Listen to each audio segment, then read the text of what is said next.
What if the most powerful men are not those who express every feeling, but those who have forged an inner peace so profound that no external storm can touch it? This is not about suppression. It is about building unbreakable strength from the inside out. Never show emotions when tested hard. Stoicism, compiled and published by Stoic Dominion. Lesson 1. Detect triggers of weakness. Imagine a master strategist defending a great, ancient fortress. His first and most crucial task is not to watch the enemy, but to know his own walls. He walks the perimeter every day, studying every stone. He knows the one section that has a crumbling foundation, the gate whose hinges are weak, and the tower that is most vulnerable to attack. He does not see these weaknesses as a source of shame. He sees them as critical intelligence. He knows with absolute certainty that this is where the enemy will focus their assault. His strength comes not from having flawless walls, but from having a flawless understanding of his own vulnerabilities. This is the inner conflict we face when it comes to our emotional defenses. We have hidden weaknesses, our triggers, our insecurities, our emotional sore spots, but we pretend they don't exist. We try to hide them from ourselves and from the world, hoping no one will ever find them. The problem with this willful ignorance is that it makes us predictable. The people who wish to test or manipulate us quickly learn where our crumbling walls are. They learn that a comment about our intelligence triggers our defensiveness, or a hint of disrespect ignites our rage.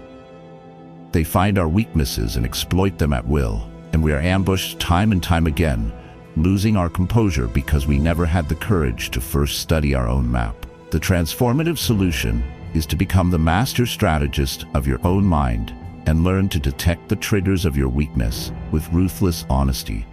This is the practice of turning your attention inward and mapping out your own psychological terrain, not with judgment, but with the cool, appraising eye of a warrior preparing for battle. The core Stoic principle here is that self-knowledge is the foundation of all self-control. You cannot guard against an attack you do not anticipate, and you cannot anticipate an attack until you understand your own vulnerabilities. Epictetus taught that we should spend less time worrying about external events and more time examining our own judgments and beliefs, because that is where our true weaknesses lie. By identifying your specific emotional triggers, you are not admitting weakness, you are demonstrating strategic genius. You are taking the enemy's greatest advantage, their knowledge of how to provoke you, and making it your own. To begin this essential intelligence gathering, you must become a fearless scout of your own past failures. The first actionable step is to conduct an outburst autopsy. Think back to the last time you lost your emotional control. In a journal, write down exactly what happened right before the explosion. What were the specific words used? What was the context? Pinpoint the precise moment the emotional charge was ignited. This is the trigger. The second step is to dig deeper and find the fault line. Ask yourself, why does this specific thing have so much power over me? What underlying belief or insecurity does this trigger touch? For example, the trigger of being ignored might touch a deeper fault line of I am not important. Be honest. The third step is to create a trigger map. Keep a running list of these identified triggers and their associated fault lines. This map is your most valuable strategic document. Over time, it will reveal the clear patterns behind your emotional reactions. The benefits of detecting your triggers are a profound shift from being a reactive victim to a proactive strategist. You will stop being surprised by your own emotions. You will begin to see a provocation coming long before it hits, giving you precious time to prepare your defenses. This awareness alone dramatically reduces the power of the trigger. It's like seeing the enemy army marching from miles away instead of having them suddenly appear at your gates. You develop a deep, unshakable confidence, not because you have no weaknesses, but because you know exactly where they are and have already begun the work of fortifying them. Your practice is to identify just one trigger this week. It could be a person, a topic of conversation, or a specific situation.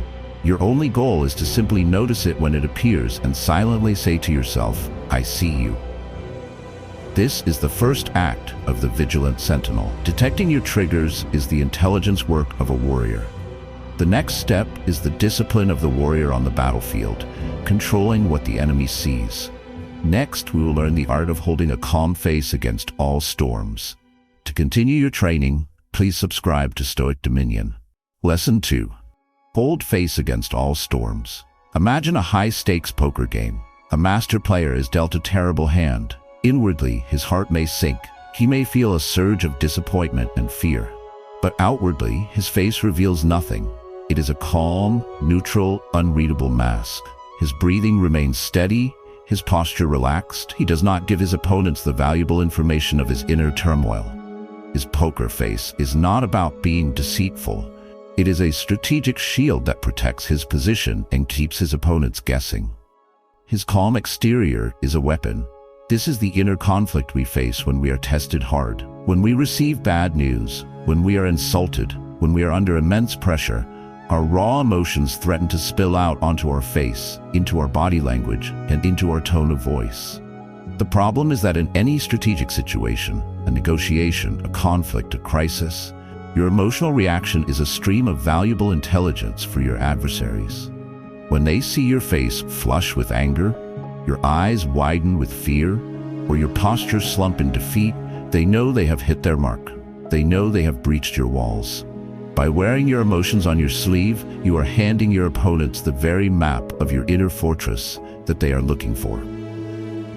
The transformative solution is to become the master player and learn to hold your face against all storms. This is the second unbreakable habit. It is the conscious and disciplined practice of maintaining a calm, neutral exterior, especially when you are experiencing intense emotional turmoil on the inside. This is not about suppressing your emotions or pretending they don't exist. The emotion is there, you feel it, but you make the strategic choice not to broadcast it to the world. The core Stoic idea here is that while your initial internal feeling, the first flush of anger or fear, is an involuntary first movement, your external expression of that feeling is a second movement, and it is entirely within your control. A Stoic warrior trains himself to create a gap between the first and second movements.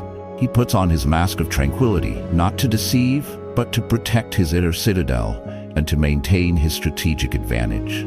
He understands that the man who can control his face can control the room. To master this art of impassivity, you must practice separating your inner state from your outer expression. The first actionable step is to practice neutral face in a mirror. It may sound strange, but spend 1 minute simply looking at your reflection while relaxing every muscle in your face, your jaw, your brow, your mouth. Get to know what a truly neutral, composed expression feels like. The second step is to focus on your breathing. As we've discussed, it is physiologically impossible to maintain a panicked face while breathing slowly and deeply. When you are being tested, make your breath your secret anchor. No one can see you doing it, but it will keep your face and body calm. The third step is to control your eyes. In a tense moment, avoid darting your eyes around nervously. Maintain a steady, calm gaze, either on the person you are speaking with or on a neutral point in the distance. Calm eyes project a calm mind. The benefits of mastering your face are a massive increase in your perceived power and authority. When people cannot read your emotional state, they become uncertain and cautious. They cannot find the cracks in your armor. You will find that people test you less often because it is unsatisfying to provoke someone who does not react. You will gain a huge advantage in any negotiation or conflict, as you will be giving away no information while you calmly observe and gather it from them. You become the master poker player whose unreadable calm is more intimidating than any aggressive bluff. Your opponents don't know if you are holding a winning hand or a losing one, and that uncertainty is your greatest strength. Your practice is to notice your facial expression the next time you are feeling stressed or annoyed. Simply notice the tension in your jaw or the furrow in your brow and consciously choose to relax those muscles for just a moment. Holding a calm face is the outer shield, but for that shield to be real, it must be backed by a profound silence within the fortress itself. Next, we will explore how to build a core of true emotional silence. If you are ready to forge your shield, please like this video. Lesson 3. Build core of emotional silence. Imagine the deep ocean, thousands of feet below the surface. On the surface, a hurricane may be raging. The waves are monstrous, the wind is screaming, and the water is a churning, violent chaos. But in the deep, there is only a profound, absolute, and eternal silence. The chaos of the surface is a thin, insignificant layer compared to the immense, peaceful stillness of the abyss. The ocean's true power is not in the noisy waves. It is in its silent, unshakable depths. This is the inner conflict of our emotional lives. We live on the surface. We identify with the churning waves of our daily emotions, the anger, the anxiety, the excitement, the frustration. We believe that this surface-level chaos is the entirety of who we are. The problem is that a life lived entirely on the surface is a life of constant instability. We are tossed about by every small change in the weather. Our peace is fragile, and we have no deep reservoir of strength to draw upon when a true hurricane hits. We are a shallow, noisy sea, not a deep, powerful ocean. The transformative solution is to stop focusing on the waves and begin to cultivate the abyss, to build a core of emotional silence. This is the third unbreakable habit. It is the daily practice of accessing and expanding the deep, quiet, and unchanging part of your awareness that lies beneath the noisy surface of your thoughts and emotions. The core Stoic idea here is that you are not your emotions. You are the consciousness that is aware of your emotions. Just as the ocean is not the wave, but the vastness in which the wave appears, you are not your anger. You are the silent awareness in which the anger is perceived. By consistently practicing the art of resting in this silent, observing awareness, you begin to identify with the deep ocean rather than the fleeting waves. This is the source of all true tranquility. It is not about stopping the waves, which is impossible. It is about realizing that you are the vast, silent depth that is, by its very nature, completely untouched by them. To cultivate this core of silence, you must practice diving beneath the surface. The first actionable step is to start a daily meditation practice. This is non-negotiable. Start with just 5 minutes.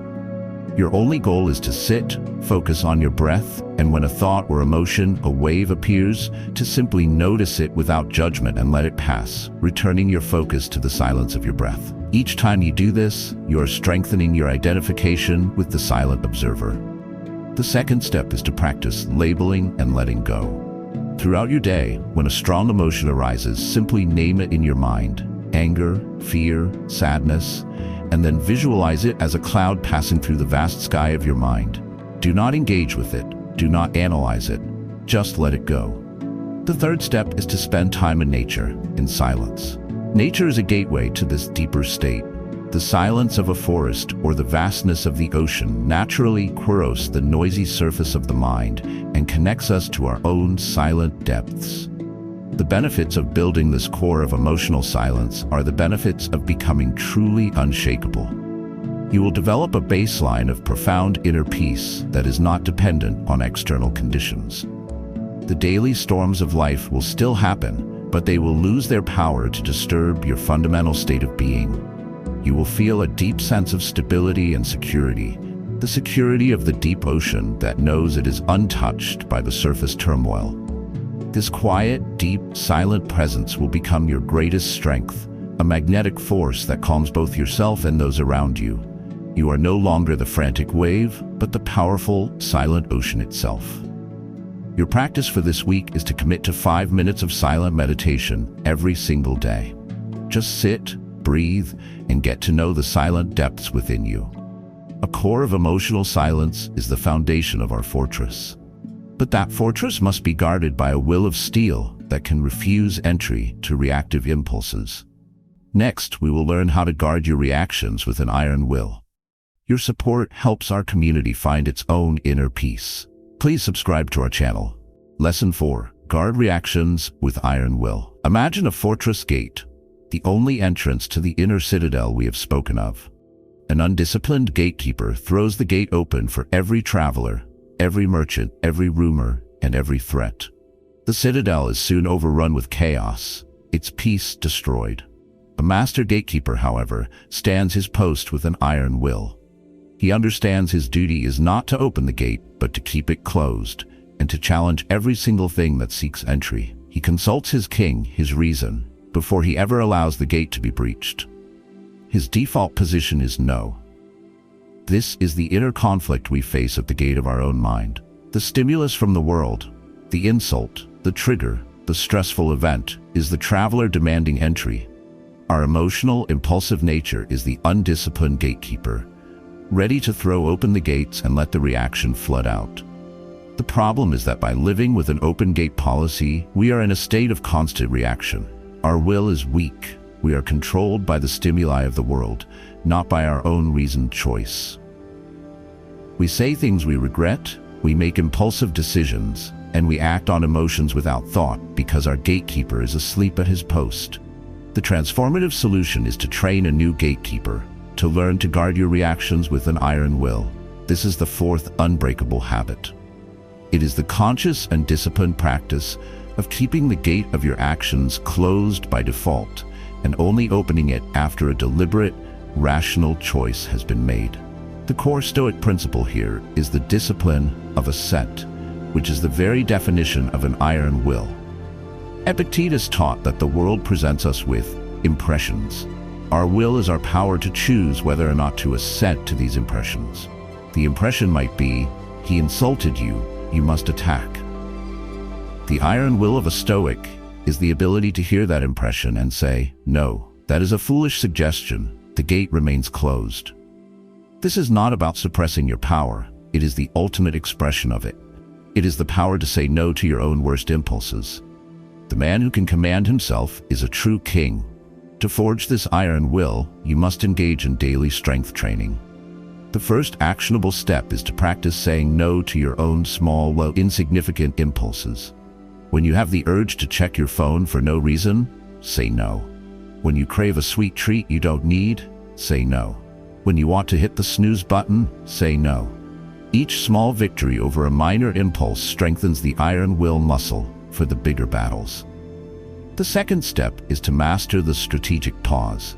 As we have discussed before, this is your primary defensive move. When a trigger hits, your drilled automatic response must be to pause, breathe, and close the gate. In that pause, you bring the request to your inner king, your reason. The third step is to have a clear protocol for when you do open the gate. The gate is not sealed forever. You open it when you have made a calm, rational decision that speaking or acting is the most virtuous and effective course of action. Your actions become deliberate, not reactive. The benefits of guarding your reactions with an iron will are a profound sense of self-command and integrity. You will stop the leakage of your power into regrettable, impulsive actions. You will find that because you act so deliberately, your actions carry immense weight and authority. People will learn that you are a person of deep consideration and self-control. This builds trust and respect far more than any display of passion ever could. You become the master of your own fortress, the king whose gatekeeper is disciplined, loyal, and unbreachable. Your peace is secure because you hold the key, and you do not give it away lightly. Your practice for this week is to choose one small, recurring impulse and to consciously deny it 3 times. Feel the strength you build each time you exercise your iron will. A strong will protects us from our own reactions, but we must also be wise to the intentions of others who may be deliberately trying to provoke us. Next, we will learn to see through manipulative games. Please like this video if you are committed to building an iron will. Lesson 5. See through manipulative games. Imagine a wise king on his throne. 2 courtiers come before him, embroiled in a dispute. The first courtier presents his case with passion, with emotional appeals, and with subtle, flattering language designed to sway the king's favor. The second courtier simply presents the cold, hard facts. The foolish king, swayed by the performance, would side with the emotional courtier. The wise king, however, does something different. He looks past the performance, he ignores the flattery, and he uses the sharp blade of his logic to cut through the emotional fog and analyze the underlying facts of the case. He is not just a king, He is a master strategist who can see the game behind the game. This is the inner conflict we face when we are being tested by others. People who want to provoke or control us rarely use a direct assault. They use manipulative games, guilt trips, playing the victim, passive aggression, or veiled insults disguised as jokes. The problem is that we often respond to the surface-level game. We get defensive, we feel guilty, we try to appease the victim, and in doing so, we fall right into their trap. We are the foolish king, swayed by the performance, and we lose the game because we don't even realize we are playing one. The transformative solution is to become the wise king and learn to see through manipulative games. This is the fifth unbreakable habit. It is the practice of using your trained, rational mind to dissect the true intent behind other people's words and actions. The core Stoic idea here is the use of logos, or reason, as your primary tool of perception. A Stoic trains himself to be a master of logic, not so he can win debates, but so he can see the world and other people with piercing clarity. He understands that people's emotional displays are often a strategy, whether conscious or unconscious, to achieve an objective. By remaining internally calm and applying logical analysis, he can identify the strategy and refuse to play his assigned role in it. He does not get angry at the game. He simply and quietly declines to be a pawn on the board. To become this master strategist, you must learn to recognize the common plays. The first actionable step is to always ask, what is the objective of this person's behavior? Look past their words and emotions and try to identify what they are trying to achieve. Are they seeking attention? Are they trying to evade responsibility? Are they trying to make you feel guilty so you will do something for them? Understanding their objective reveals their strategy. The second step is to refuse to accept their emotional frame. When someone plays the victim, you do not have to accept the role of the aggressor. You can respond with neutral, objective language. I hear that you are feeling hurt. Let's look at the facts of what happened. This neutralizes the game. The third step is to name the game, calmly and without accusation. This is an advanced move. It might sound like, it seems like you are trying to make me feel guilty. Can we instead just talk about the issue directly? This exposes the game and often ends it immediately. The benefits of seeing through manipulative games are a profound sense of personal sovereignty and psychological immunity.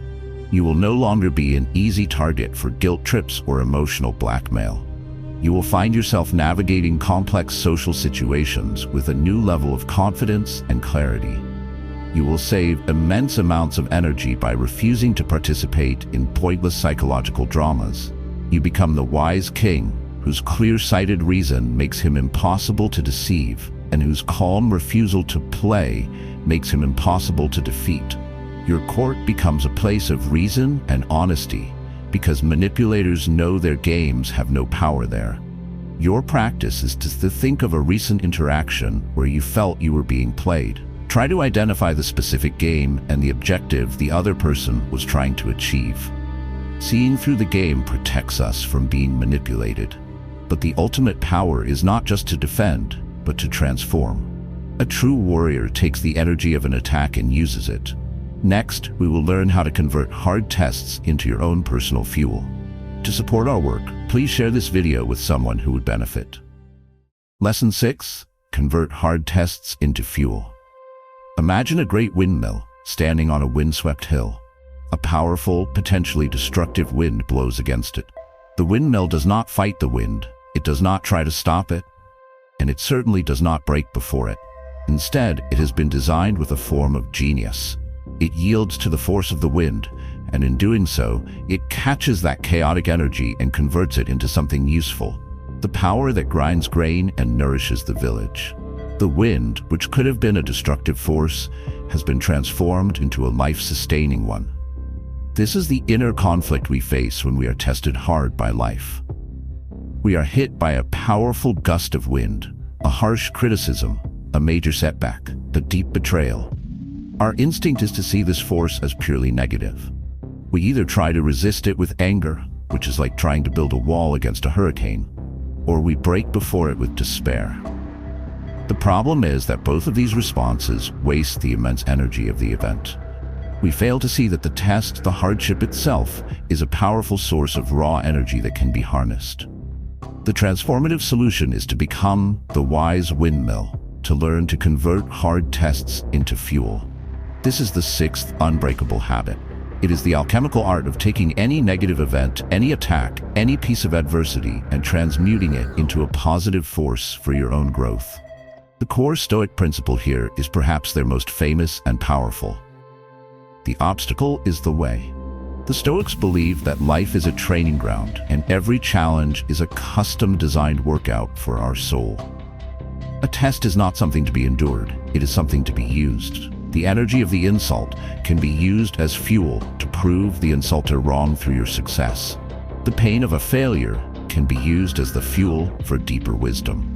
The pressure of a crisis can be used as the fuel to forge unshakable courage. A Stoic warrior does not just survive the tests of life, he profits from them. He knows that the harder the wind blows, the more power he can generate. To become this master of energy conversion, you must learn the mechanics of the windmill.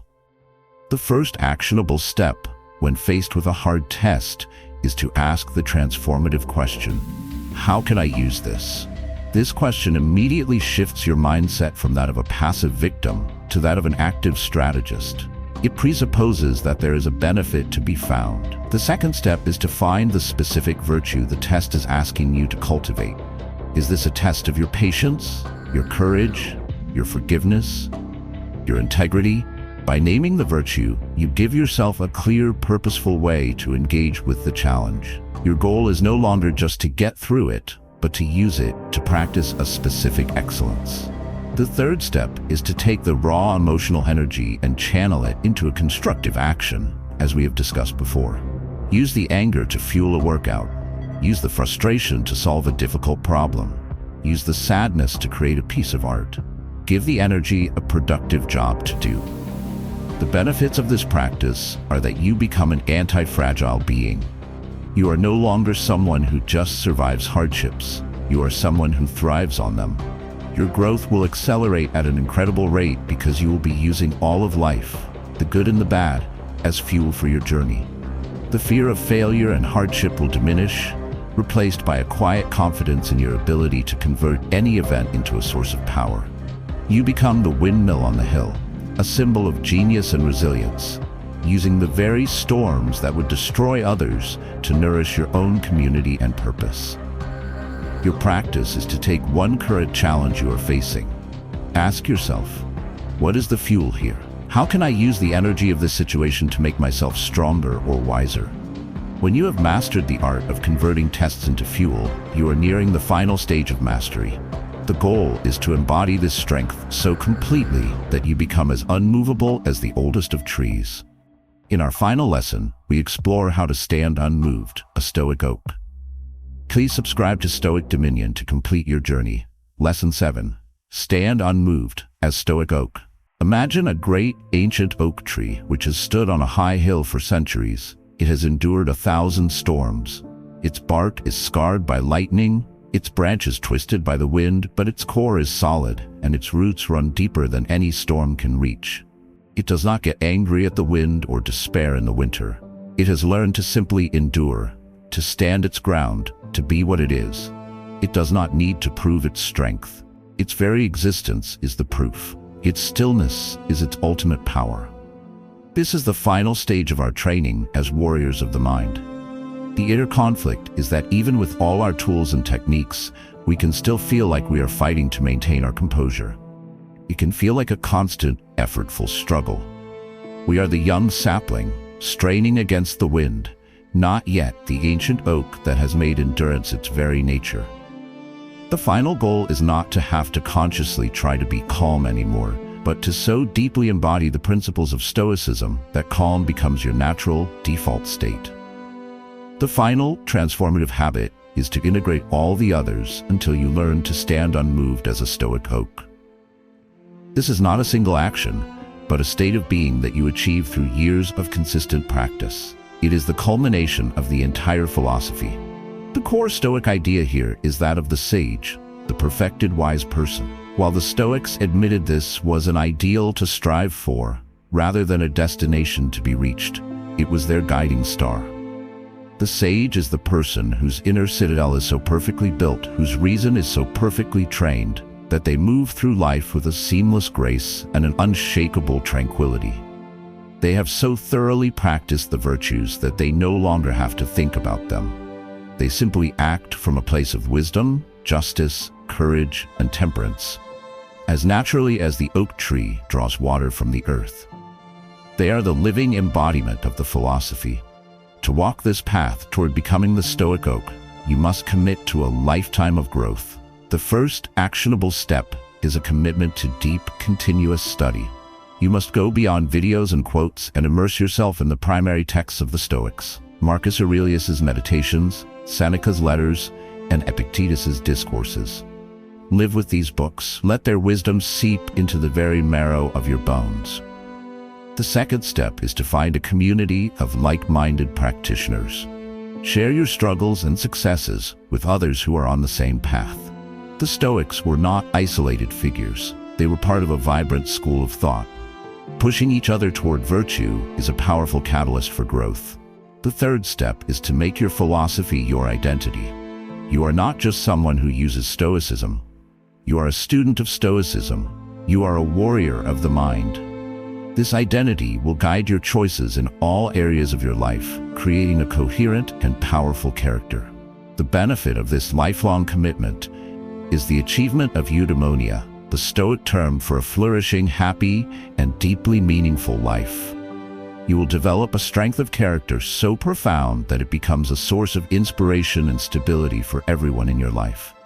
You will face the greatest tests life can throw at you, not with fear or struggle, but with a quiet, knowing grace. You will have built a soul that is as strong, as rooted, and as enduring as the ancient oak.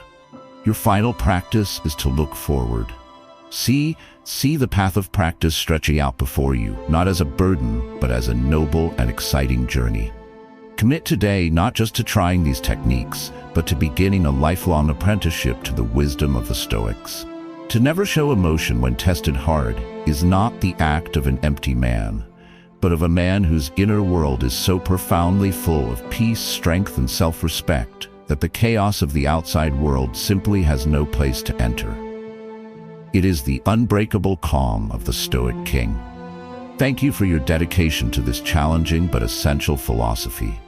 The commitment to mastering yourself is the greatest commitment you will ever make, and it is the true source of a life lived with honor and power. If this guide has provided you with value, please like the video, comment with the lesson that was most impactful for you, and subscribe to Stoic Dominion for more strategies on building an unshakable life.